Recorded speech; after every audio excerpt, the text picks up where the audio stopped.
Alright, so I've got the first little interior part built for my Dragon half track. So I've just put some red brown sort of prime,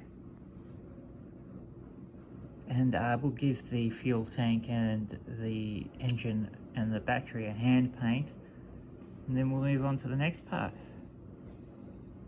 We'll never see it, but at least we know it's there, don't we, eh? Put those little side bits on, and there's this panel that you put on the front as well, which went on. Not that you can probably see it just yet. Maybe we could take it off this little thing.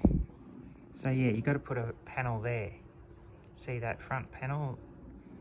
Put that on over the top.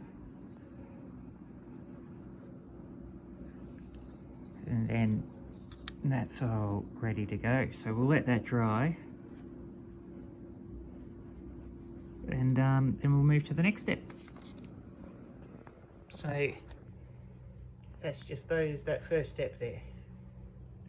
And I've put that part on for that there. So then we'll do we'll put the wheel arms on and all that kind of stuff. And then we'll put the front wheels on. And then we can finish off all that. And then we move on to building up the flamethrower and the seats and all that for the first platform on the interior. Alright, I'll see you again soon.